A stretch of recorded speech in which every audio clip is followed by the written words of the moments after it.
Hello everyone. In today's class, we are going to see the next critic, S Eliot. You are familiar to S Eliot. So we move on to the next slide. So you have seen the photograph of Mr. Eliot. So S Eliot, besides being a poet, playwright, and publisher, S Eliot was one of the most seminal critics of his time. Seminal means an important, influential critic of his time.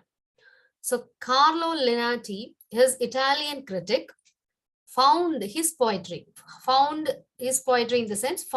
poetry of T.S. Eliot as irrational, incomprehensible, and a magnificent puzzle. Okay. I hope you might have gone through the poem Wasteland. Nobody can understand Wasteland in one reading. We have to read it again and again to get the meaning of that particular poem. So that is why his Italian critic, Carlo Lunati, said that the poems of Mr. Eliot were irrational, incomprehensible, and it is like a magnificent puzzle. So you have to go through it again and again, then only you will be able to understand it. And in his poetic endeavors, a deliberate critical purpose. So he also says that there is a deliberate critical purpose. Actually, the poets before T.S. Eliot wrote poetry for art for art's sake, right? So we saw many of the critics who did not want to be art for art's sake, like Coleridge, Wordsworth, etc. They wanted poetry should have some purpose. But here we find that according to Eliot, he wrote it for critical purpose. And also in his literary criticism, Eliot's personality has found its full expression. Thus, Eliot's literary criticism can be seen as an expression of his poetic credo. So, from this point, we come to understand that there is a deliberate critical purpose in his poetic expression also, in which we find a critical purpose also. So that is why he has, so his poetry is not only a poetry, in itself, it is a criticism. So that is the point he is coming, he wanted to tell the people. So as one of the seminal critics of the 20th century, Eliot shows a disinterested endeavor of critical faculty and intelligence in analyzing a work of art. For the sake of systematic discussion, his critical works may be grouped under the following headings. So as I told you, he is one of the important critics of the 20th century, and we find a disinterested endeavor. So that is why I gave you the example of Wasteland, in which you find a kind of highly philosophical discussion, which is not at all a subject matter of poetry. So we can, as I always say, that we can divide the literary works into two, one before the World War and other after the World Wars. So T.S. Eliot started writing when the World Wars were on, and you know that absolute frustration would be around, and people were highly frustrated, irritated. They were really going through a tough time. So that kind of expression could be found in the poems or works of T.S. Eliot. So we find the disinterested endeavor. That is what we mean by disinterested endeavor. And so there's a high level of critical faculty and intelligence in analyzing his works of art. So it can be divided into three headings we have given here: theoretical criticism dealing with principles of literature, descriptive and practical criticism dealing with works of individual writers and evaluation of their achievements, and theological essays. So his criticism can itself be divided into three groups. One is theoretical criticism, which does just deal with the principles of literature, how a literature should be, what should be the content of the literature, etc. Descriptive and practical criticism deals with individual writers, other writers' works, and the evaluation and their achievements. He would take other writers, other poets, and he would evaluate their achievements. And the next type of work comes under theological. Theological means something connected with religion. So we find three kinds of critical perspectives from T.S. Eliot's view. So traditional individual talent has been one of his extraordinarily influential critical works. It was first published in 1922 in Sacred Woods and was subsequently included in the Selected Essays 1917 to 1932. In this essay, Eliot has primarily dealt with his concepts of historical sense and tradition, interdependence of the past and the present, impersonality in art in general, and poetry in particular. So traditional and individual talent is one of the important work of T.S. Eliot, especially a most extraordinarily influential critical work. Should remember, as we are going through each author and one of his important work in our all through the from the chapter 1, you might have understood that we are going through one particular author and one particular important literary critical piece he has written. So in that sense, we have taken tradition and individual talent as the work of T.S. Eliot, and we have seen the details of publication here. So here he deals with three things: historical sense and tradition, interdependence and of the past with the present, of the past and the present, or the present with the past, whatever you can have, which vice versa.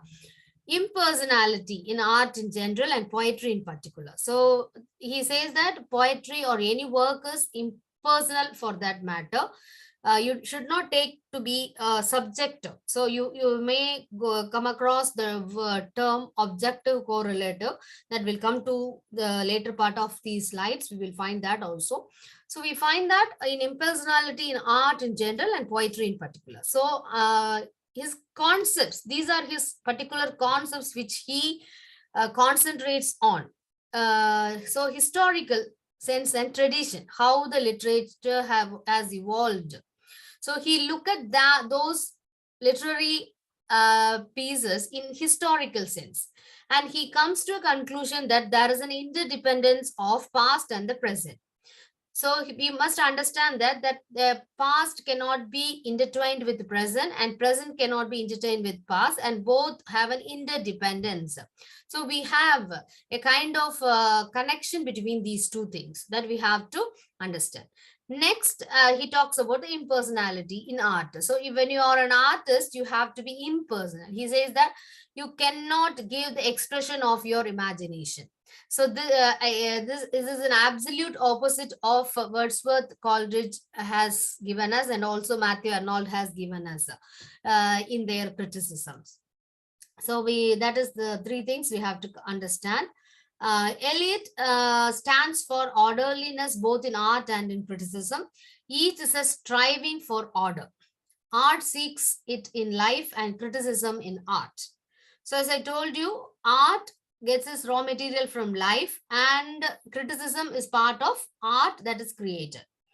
Each therefore must be orderly itself. English criticism has ever been divided between the contending claims of classicism and romanticism. The former is said to follow the principle of allegiance to an outside authority, and the latter that of individual liberty. So as I told you, we had that always there is a connection between the past and the present, and some of the writers, they follow the romanticism. For example, as I have given Wordsworth, Coleridge, and Matthew Arnold, they say that individual liberty matters. But for some, it is classicism. We take Plato, Aristotle, all these Longinus, Horace. When you take all these writers, we find that these writers have a kind of a classical. They prescribe rules and regulations for everything. So actually, this is a kind of a thing which we have to understand here. So criticism, English criticism have, whether it may be classical or it may be romantic in its own sense. So that you have to understand from this slide. Next, according to T.S. Eliot, the right approach to criticism is the classical. Men, he says, cannot get on without giving allegiance to something outside themselves, as the citizen has to give it to this government and the believer to his church, so the critic has to give it to some common criterion of rightness. But those who stand for individual liberty in art listen to their inner voice only. So according to T.S. Eliot, as I told you, is classical. It should not be objective. So he says that a human being cannot get on without giving allegiance to something outside themselves. So that is there. As a citizen has to give it to this government and the believer to his church. So the critic has to give it to some common criterion of rightness. So he says that if we are a citizen of a certain place, we have certain responsibilities we have to follow. So those who stand for individual liberty in art listen to their inner voice only. So T.S. Eliot does not want to be in that criteria. He want to be a general personality who want to seek the allegiance out something outside themselves, not within themselves. So he want to see poetry or any kind of work from outside, not from the individual point of view. It should be particular in that sense. So the critic's approach has also to be similarly objective. He must have first a highly developed sense of fact, such as will preclude the imposition of his own opinion on it. Secondly, he should have as his tools comparison and analysis, the former to see, among other things, how the work modifies past tradition and it in itself modified by it, and the latter to see it as it really is. And any book, any essay, any note which produces a fact, even the lowest order, about a work of art is a better piece of work. So as I told you, there are two approaches he is following. One is highly developed sense of fact. Secondly, he should have the tools of comparison and analysis. I think you must remember the essay of Bacon. You should not blindly take up somebody's idea. You should weigh and consider. I think you remember Bacon of studies. You should weigh and consider. We should not blindly believe. We also have the saying in Tamil. So whatever people say that we should not கண்மூடித்தனமா அப்படியே நம்புறது அப்படின்னு சொல்லுவோம், அந்த மாதிரி இருக்கக்கூடாது. So there should be a kind of a sense which you have to have idea that it should be similar objective as well as there should be an comparative as well as analytical perspective in that matter. For any book or any essay or any note, please find the spelling mistake here. This is A and the and. This is the material which I have given you. So you have to go through. When you go through it, please make it and. So it produces from even a lowest order of about a work is a better piece of work if it is not subjective, if it's not something individual. It gives you some idea about general idea. So that can be a better piece of work. So he talks about true criticism. True criticism, therefore, is the institution of a scientific inquiry into a work of art to see it as it really is. It is the disinterested exercise of intelligence. The modern critic has to do the same. So here he gives the idea of what true criticism is. So again, it is a disinterested exercise of intelligence. He has given some examples also. We can see that with his attention fixed solely and steadfastly on the work before him, he has to dig deep into it for the law that can account for it fully. This is what a botanist or a zoologist does too while dissecting a specimen. He looks not for what is interesting in it, but for the principle that makes it what it is. So here, according to T.S. Eliot, criticism must be done in a scientific point of view. That means that you should look at what is, you should not look at what is interesting in it. Instead of that, you should get into the idea for what it will give to others, or what kind of thing it can bring forth to others. That is what true criticism is all about. Next, he comes to impersonality of poetry. On poetry, Eliot's most remarkable contribution is what he himself calls the impersonal theory of poetry. As I told you, he is highly impersonal. Impersonal in the sense, he does not write about his imagination. He holds that the poet and the poem are two separate things, and that the feeling or emotion or vision resulting from the poem is something different from the feeling or emotion or vision in the mind of the poet. The progress of an artist is a continual self-sacrifice, a continual extinction of personality. A poet is great not because he puts his personality into his work, not because he is more interesting to say, but because he has a mind. So here also you can understand that entirely he is opposite to Wordsworth. Wordsworth says as that poetry is a spontaneous overflow of powerful feelings. But according to T.S. Eliot, he says that poetry should be completely out of the personality. It should not be the work of imagination. It should be the work of the mind. So it's, of course, we cannot actually poet lovers or poets cannot really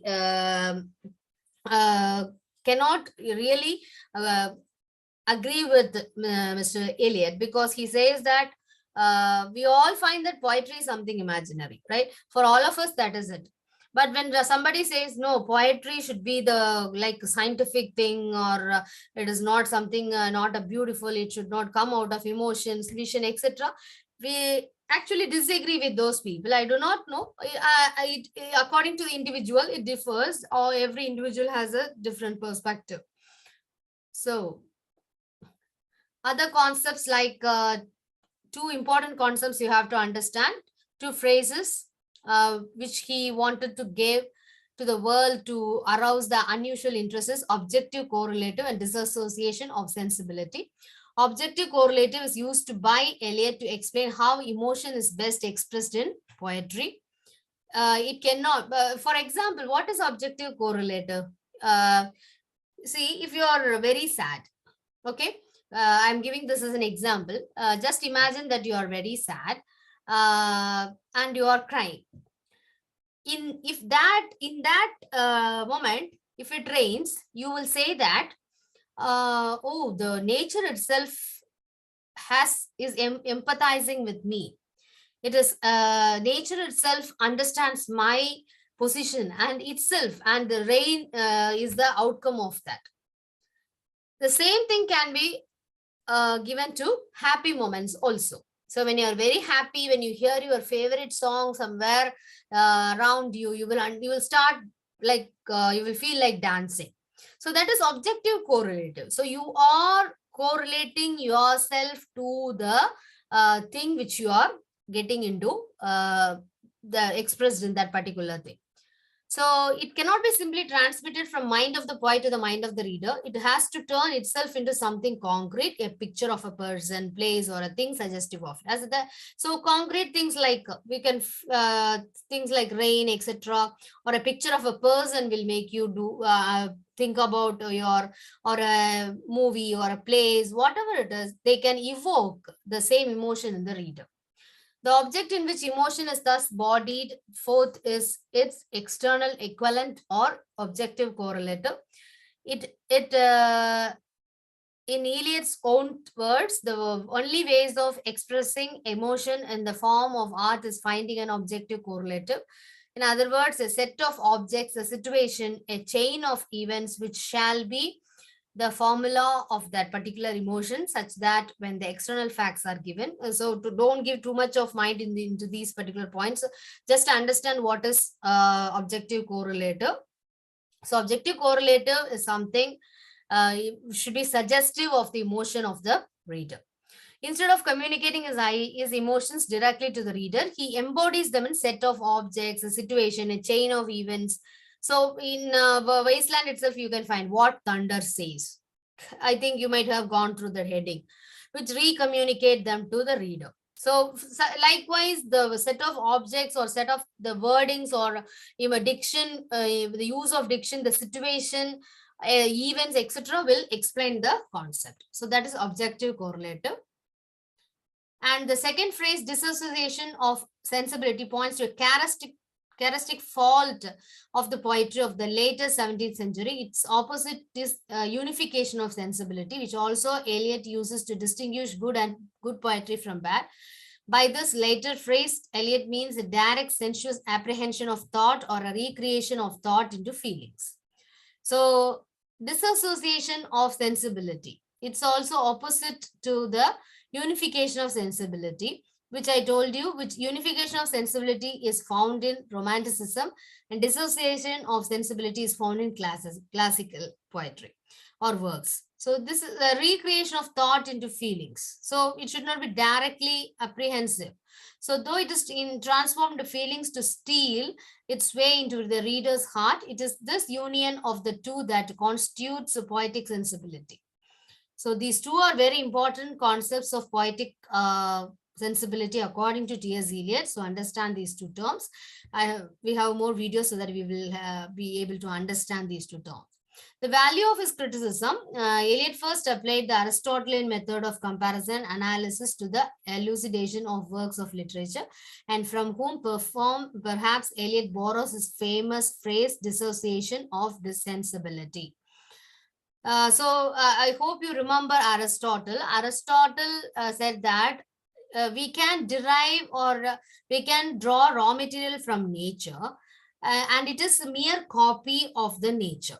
Okay, so it is only mimesis. I hope you remember the term mimesis, in which we understand that mimetic in nature. That means we are imitating the nature. So Eliot has brought that fact from Aristotle. He calls himself a classicist in literature, but there is nothing in common between him and the neoclassical critic of the 18th century, except the desire for some well-defined system of criticism.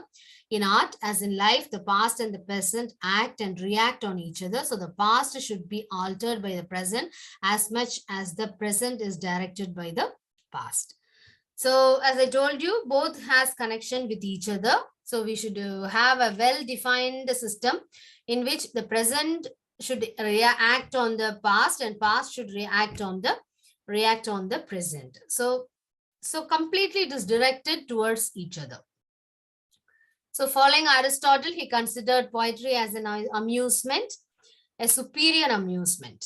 Okay. Eliot concludes that apart from variety of ways in which poets have used their art with greater or less success, with designs of instruction or persuasion, there is no doubt that a poet wishes to give pleasure, to entertain or divert people, and he should normally be glad to be able to feel that the entertainment or diversion is enjoyed by as large and various a number of people as possible. So he concludes that apart from the variety of ways in which poets have used their art with greater or lesser success, it is actually design of instruction. It's a persuasion. And the poet, and there is no doubt that poet wishes to give his readers pleasure, or to entertain or to divert people from what they are going through, and should be normally glad to be able to feel that the entertainment or diversion is enjoyed by as large as a various number of people as possible. As a classist, therefore, Eliot is rather in the line of Aristotle than of his followers. In other words, he applies the method of science to the study of literature. That's why previously I told you that his approach to literature is scientific in nature. You know that science and literature are two entirely opposite disciplines. Literature sees the expression. Science sees what is there, the principles of what makes it. So entirely two different things, right? This is what he has to offer to present a criticism. But some of the people are really enjoying the criticism of T.S. Eliot. They like T.S. Eliot in the sense that even his poem Wasteland is loved by many of the people. Even I like T.S. Eliot's Wasteland very much. It's highly philosophical in its own. So we have our own favorite writers in each age. In the 20th century, I like in my sense, I like T.S. Eliot in a best sense, because he has an entirely different idea, but that is different, quite a unique kind of a thing. So many people have an idea towards T.S. Eliot. So that's T.S. Eliot for you. Thanks for listening.